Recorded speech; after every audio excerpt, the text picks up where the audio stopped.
Video में हम law of definite proportion or constant composition समझते हैं। इस लॉ को जो है जोसेफ प्राउस्ट ने दिया था।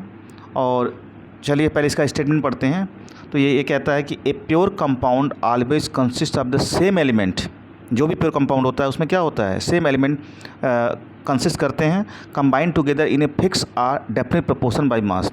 तो उसमें जो एलिमेंट होंगे वो क्या होंगे, डेफिनेट प्रपोर्शन बाय मास क्या करेंगे, कंबाइन करते हैं। जो भी प्योर कंपाउंड होता है, फॉर एग्जांपल जैसे CO2 होता है, तो CO2 can be form by the in 3 following veg. जैसे अगर आप एयर के साथ कोक को बंद करेंगे तो CO2 बनता है। अगर लाइमस्टोन यानी कि कैल्शियम कार्बोनेट को अगर हीट करते हैं तो CO2 बनता है। और अगर HCl के साथ सोडियम बाइकार्बोनेट रिएक्शन करते हैं बेकिंग सोडा के साथ तो भी आपका CO2 बनता है। तो इन तीनों केस में जो CO2 बन रहा है तो इसमें C यानी जो एलिमेंट C है और O है वो एक बाई मास क्या करेंगे, फिक्स रेशियो में कंबाइन करेंगे। यानी कार्बन का कितना एटॉमिक मास होता है 12 और ऑक्सीजन का होता है 16। तो 16 2 32 यानी कि 12:32 यानी 3:8 के रेशियो में कंबाइन करते हैं। ठीक है।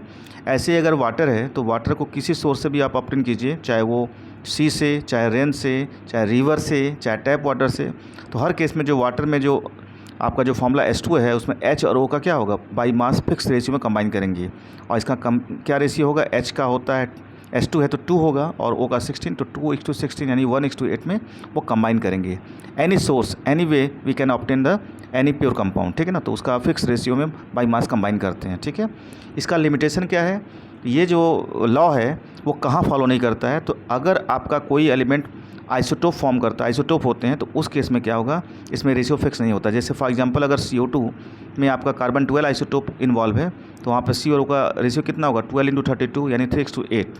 लेकिन अगर कार्बन 14 आइसोटोप है तो उस केस में CO का रेशियो हो जाएगा 14:32 यानी 7:16 आ जाएगा। तो यहाँ पे आपका रेशियो फिक्स नहीं है। तो कीप इन माइंड, अगर आपका आइसोटोप होगा तो उस केस में क्या होगा, ये लॉ आपका क्या होगा, फॉलो नहीं करेगा इसका। और एक सबसे इंपॉर्टेंट जो पार्ट है कि इसका जो कन्वर्स पार्ट है वो ट्रू नहीं होता है। यानी कि अगर एलिमेंट फिक्स बाई मास अगर कंबाइन करेंगे तो जरूरी नहीं है कि उसका एक सेम फार्मूला होगा। जैसे फॉर एग्जांपल ऑर्गेनिक में आइसोमर्स होते हैं, जैसे फॉर एग्जांपल आपका डाईइथाइल ईथर और इथाइल अल्कोहल दोनों का फार्मूला अलग अलग होता है लेकिन इसका कंपोजिशन एलिमेंट का सेम होता है। तो इसका एलिमेंट का रेशियो सेम होगा, लेकिन अगर इसको लिखा जाएगा तो सेम फार्मूला नहीं लिखेंगे, जबकि इसके 2 फार्मूले होंगे, डाईइथाइल ईथर और इथाइल अल्कोहल होगा। जबकि ये लॉ कहता है कि आपका सेम कंपाउंड होना चाहिए। तो यहाँ पे आपका क्या है, कंपाउंड डिफरेंट हो जा रहा है। तो इसका मतलब आइसोमर्स के केस में जो होगा इसका कन्वर्स पार्ट ट्रू नहीं होता है। ठीक है।